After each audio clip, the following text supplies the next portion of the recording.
Have you ever played a game and right from the beginning something just feels off? Maybe you die right at the beginning of the game, or you get stuck at a part and you try over and over and over again and it just never clicks. You can never make it work. It's just freaking hard and you don't understand what's wrong with you. Is it you or is it the game that has the issue? Hey guys, I'm RNG Gamer. I play all my games randomly and I've played a lot of flipping hard games. This is the most popular series on my channel and hundreds of thousands of you have watched me complain about hard games. So let's just dive in and talk about some flipping more hard games.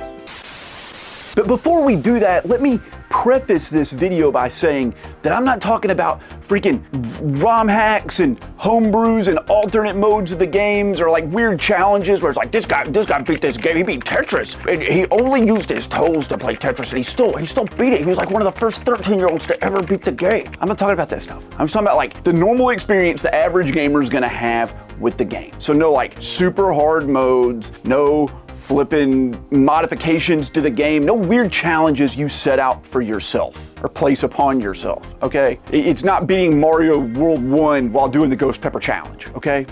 It's just playing the game, just playing the games. Now back in the early meme culture days of the internet, when we first had access to videos, and it wasn't just crap posting on forums and making like comic strips, you could actually like upload videos. One of the most popular genres were these frustrating Mario hacks called Kaiso Mario levels. These were ROM hacks of Mario games that were just intentionally designed to frustrate you. And there was a whole community around creating these and making them harder and harder and harder. It's fascinating. As a matter of fact, that's the whole onus for Super Mario Maker, right? Nintendo looked back on that and was like, let's just turn what all these idiots are doing into a game and make millions of dollars. And that's exactly what they did. But at the end of that whole time period of making these games came an actual game someone made. He took all the most frustrating elements that were found in these Kaiso Mario levels, ramped it up, cranked the meme factor up to like an 11 out of 10 and put out I Wanna Be the Guy.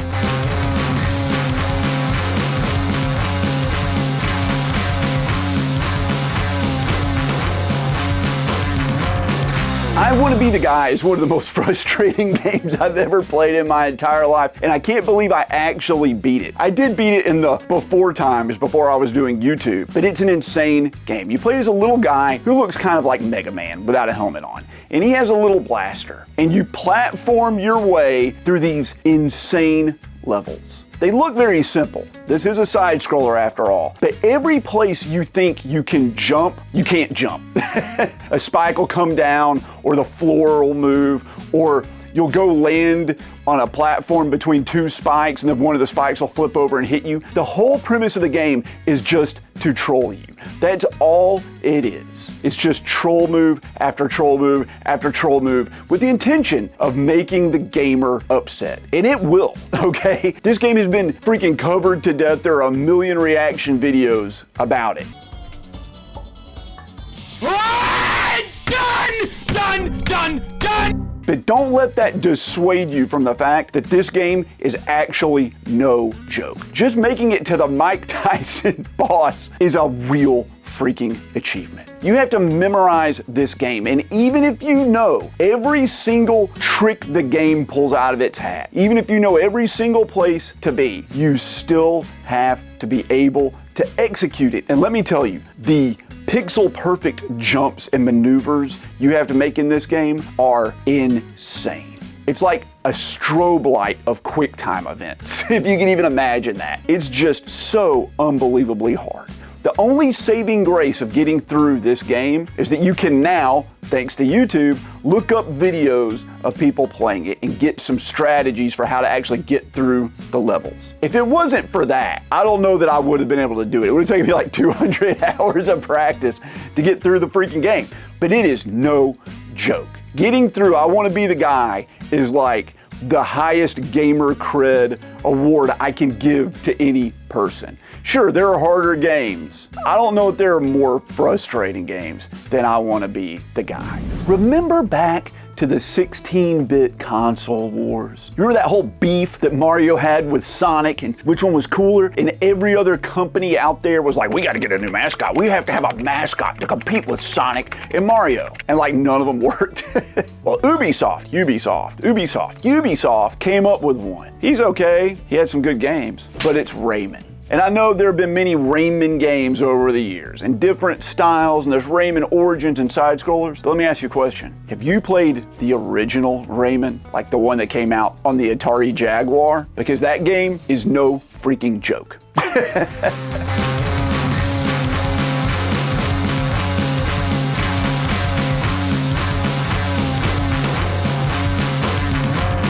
I had an Atari Jaguar when it went on clearance, when nobody wanted to buy it anymore. Walmart was selling them for like 50 bucks. I got one and the game I got with it was Rayman. And I spent an entire week playing this light and bubbly and cute looking game, which by the way was gorgeous at the time. And it starts off not that bad.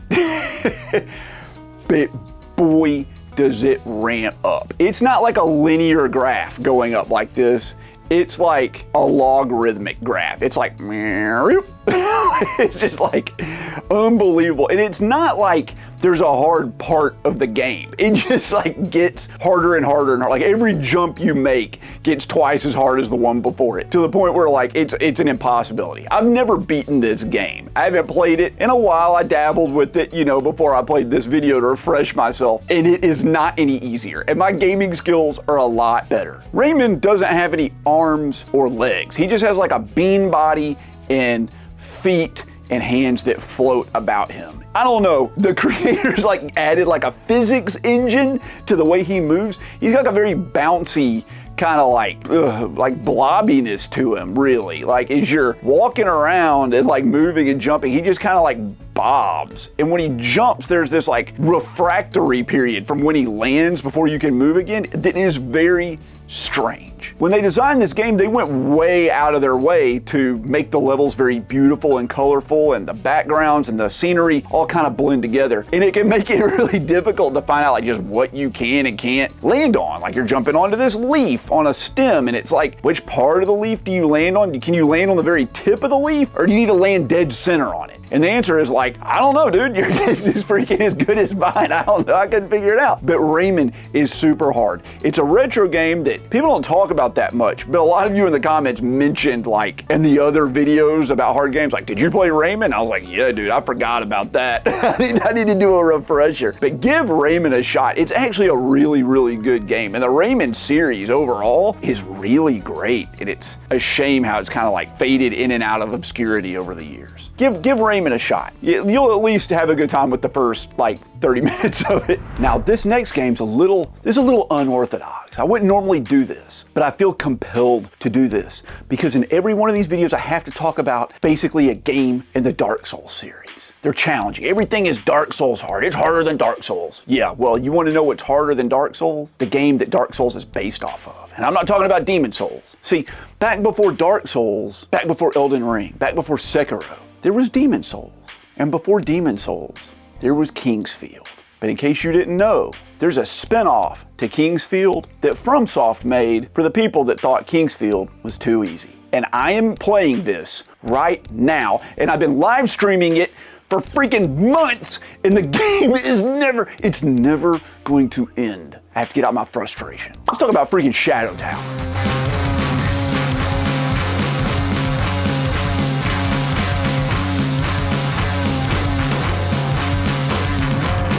You can see the beginnings of the Dark Souls games in this game. What if I told you there was a Dark Souls game with no bonfires, okay, just save points randomly scattered around? It has the weapon breaking mechanic from freaking Zelda Breath of the Wild, the thing everybody hates. Except your weapons break when you use them and when you get hit, and you can only use them about like 10 times each. And there are weapons you have to proceed through the game. Oh, also, your armor and your magic breaks after a few uses. And there's nowhere to repair it. Like, there's only repair points randomly scattered around separate levels that you can't get to because they're freaking interconnected in this weird web. Oh yeah, by the way, you know the Estus flasks you have in Dark Souls? You don't have Estus flasks in this. You just have good old healing potions. But guess what? There's a limited amount of them in the game. So you gotta really be on your toes because there's no freaking healing items, right? They're rare, they're hard to come by. That's not all. Health is your currency. You use your health. You damage yourself to repair your armor and your weapons and your magic rings and your freaking bracelets and your bangles and all that crap at the few and far between blacksmiths hidden around the game. There's limited healing items. What do you do? Your crap breaks and then you can't repair it because you don't have any health. So then you just can't attack, you just can't take damage. So you have to use your healing item to heal yourself to then use your health to freaking fix your, what kind of system is this? What kind of system is this? It puts you in a position where you soft lock yourself. It's the most irritating, frustrating system I've ever seen. And it has all the normal crap that Dark Souls has. Illusory walls, except to progress through the game, you have to find hidden walls. Now in Dark Souls, there are hidden walls, but they're usually to like bonus areas. Not in this, you just have to find them. Every enemy in the game poisons you, okay? The controls are like helicopter controls. It's like flying a helicopter. R2 and L2 look up and down. In L1 and R1 move left and right. And you use the analog stick to move back and forth. Holy crap, to cast your magic, you could just press like X, but no, instead you have to quickly tap circle triangle, circle triangle, circle triangle. Like what? Every decision in this game is designed to just frustrate you. Every one of them. I can talk about this game for hours. As a matter of fact, I have ranted about this game for hours. If you go over to my second channel, and yes, I have a second channel, it's called RNG Gaming, the link to that's down below. I have gameplay of me playing this that has been edited down to highlight reels, and it is the most rage-inducing thing you've ever seen. Go check that out after you finish this video, of course. But Shadow Tower was created just to frustrate. That's what it is. FromSoft, they only wanted to make you angry. That's it. That's the only reason they made this game. There's no way anybody testing this game would have played this and thought like, this is reasonable. This is a reasonable way to make a game. It's just not. I've played so many Souls games.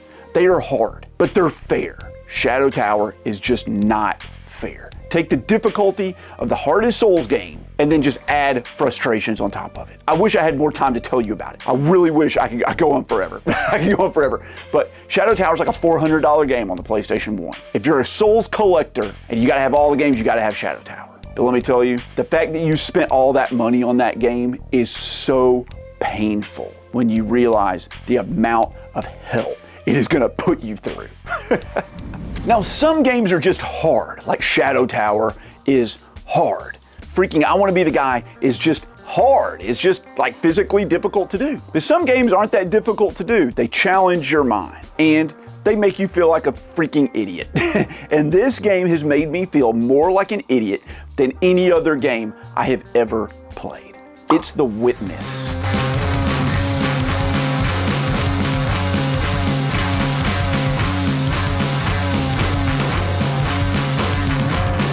Now, I believe the name of the guy who made this game is called Jonathan Blow. He made one of the best early indie games that came out on the Xbox 360, Braid, which is this time travel kind of time manipulation puzzle platformer, okay? But The Witness is not like that at all. The Witness is a first-person, open-world puzzle game. I mean, it's a puzzle game. It's an open-world puzzle game. You're exploring around this freaking beautiful island, and there are just puzzles strewn around, like buildings you need to get into. You walk up, and there's like a panel with like lights on it, and you have to turn the lights on in the right or whatever, but there are these like strings that you follow all around the island that lead you, I say strings, they're wires, okay? You're powering up different facilities, right? You wander around this island trying to solve these puzzles and I guess finish all the puzzles and, I don't know, escape the island. I don't know what happens. I couldn't beat the game. I'm too dumb to have beaten The Witness. All right, I can't do it. I can't do it. I fail terribly in any game that involves me like exploring around. Like, it's like, just wander around and like let stuff happen. I don't want to do that. Like Skyrim, really just wander around Skyrim. No, dude, I'm just like straight to that quest marker, okay? Just straight to the quest marker. If something happens along the way, that's cool, but we're gonna complete this quest. We're not gonna screw around, dude. I'm not a guy that kind of just screws around doing that sort of stuff. I don't have time for that. And I don't want to do it anyway.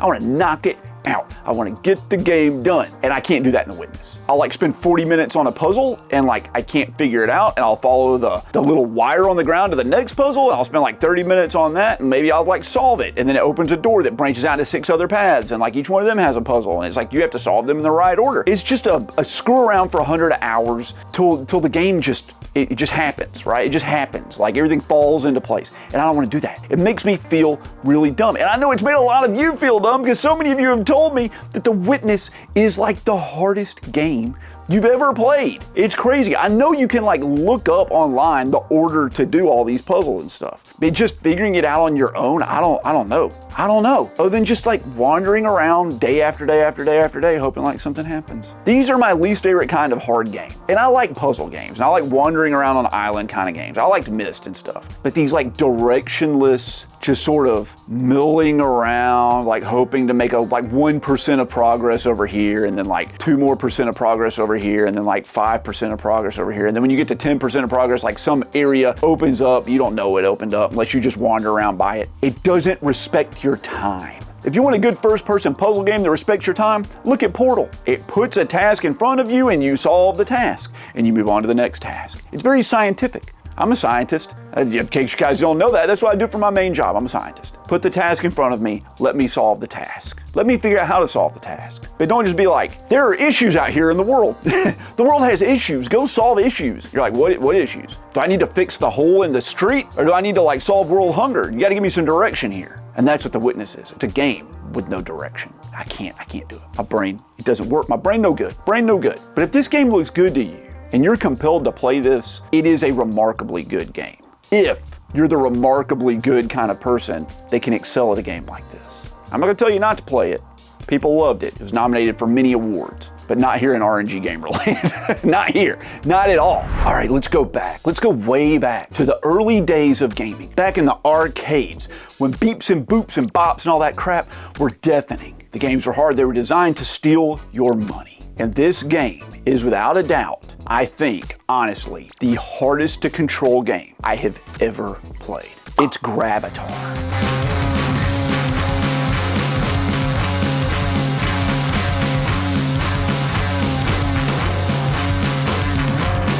Now, there was an early retro Atari game called Lunar Lander, where you're a little space pod trying to land on the surface of the moon, right? And gravity is pulling you down. And you have thrusters. You have a certain amount of fuel, and you have to kind of tap your thruster to slowly descend to the surface of the moon and land on the specific platform the game is asking you to do. Now, the softer you land, the better. And the less fuel you consume, the better. That's how you score. But it is so hard. And the physics engine of Lunar Lander is insane because you accelerate so fast. Well, if that wasn't hard enough, Atari took that idea and mixed it with like asteroids and put you in an open area where you have a thruster and a 360-degree pivot and enemies shooting at you.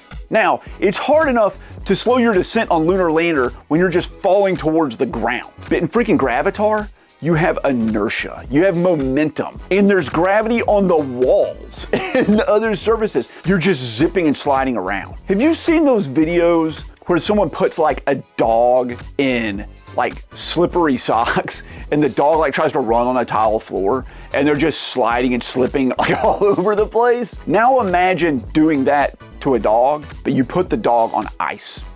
Oh yeah, but there's also turrets shooting at the dog. And it's the dog's job to maneuver around the ice. Oh yeah, by the way, there are holes all in the ice, okay? And you can't go into the holes, all right? You gotta maneuver like very gingerly between the holes to then knock down the turrets or shoot the turrets, right? But there's also, oh wait, I forgot to tell you, there's also a fuel gauge, right? You're gonna run out of fuel, okay? So you gotta be very careful with your movements. They have to be very precise. It's bullcrap, okay? Gravitar is so freaking hard. It is so hard. And I've heard people say like, oh, you can get really good at Gravitar. I don't want to hear it. I don't want to hear it. You know that scene in Interstellar or like any space movie where like the radio controlled docking thing breaks and like they gotta dock the two shuttles together, but like it always breaks and like we have to go to manual mode and do it, and the guy's like on the joystick and it's like it's super tight. It's just and you gotta dock and they like nail it every time. That tenseness where they're trying to like dock the two things, Gravitar is just like that all the time. It's just that night. It's just like 4 hours of that straight. I don't think the game even ends. Maybe it just keeps going forever. I don't know. I've never beaten more than a couple levels of Gravitar. If you have not experienced Gravitar, and I know I'm just ranting, whatever. If you haven't experienced it and you really just want to like pull your hair out and you want to feel like you have no control over what you're doing and that the designers of the game are laughing at you from 50 years ago or whenever it came out, 40 something years ago, just grab your copy of Gravitar. It's on the Atari 50th anniversary celebration. It plays even worse there because like you gotta use like an analog stick, but I don't even want to spend any more time talking about this game. Let's go to the next game. None of these videos would be complete without me talking about a shoot 'em up. There are many great ones out there. There are even some great new ones. There are great re-releases. But let's talk about a game that came out on the Nintendo Switch, and I think later on the PS4. It's a Danmaku game. If you don't know what a Danmaku game is, well, it's in the title. It's Danmaku Unlimited 3.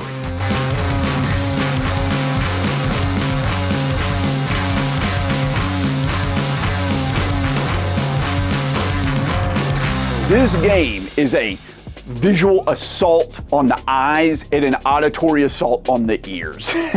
It looks incredible. It looks amazing. It is beautiful. It is bright. It is vibrant. And it has a gent technical death metal soundtrack that is so unbelievably good. The presentation of this game is great, and the gameplay of this game is great. Now let me tell you about what Danmaku means. If you're not familiar with it, it is a Japanese term, obviously, from the way it is.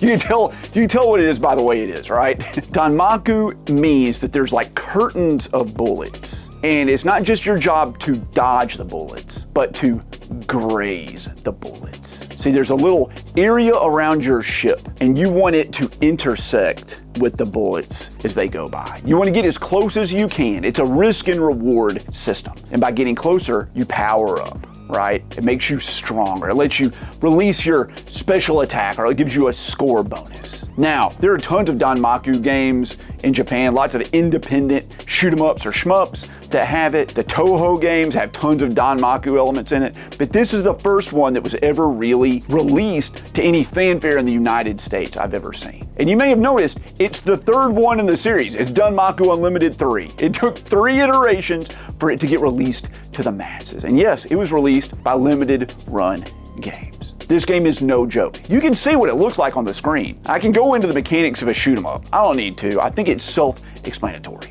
But the game really just compels you to continue playing. With its visuals and its awesome music, but let me tell you, the gameplay, it's gonna put you in your place. This game is really, really hard. I've gotten the 1 credit clear, which means I've beaten the game without having to continue on almost every shoot 'em up I've ever played. In some form, maybe I had to play it on easy, sometimes I've done it on the hardest mode. I could not get the 1 credit clear on Danmaku Unlimited 3. I just couldn't do it. I need to go back and do this. It's one of my big gaming regrets that the guy that 1 credit cleared freaking Silver Surfer and only died a couple times on the last boss, live on a stream, and that's supposed to be like the hardest game ever. I was gonna talk about it instead of Danmaku Unlimited 3, and I was like, nah, you know what? It doesn't deserve it. Silver Surfer is nothing compared to this game. I know you see Silver Surfer, it's on the list of like all the hardest games ever. I was on a freaking podcast not that long ago talking about the hardest games, and they picked Silver Surfer. And I was like, brother, if you think Silver Surfer is hard, that's like saying your 5th grade math test was really hard. Danmaku Unlimited 3 is like your PhD thesis.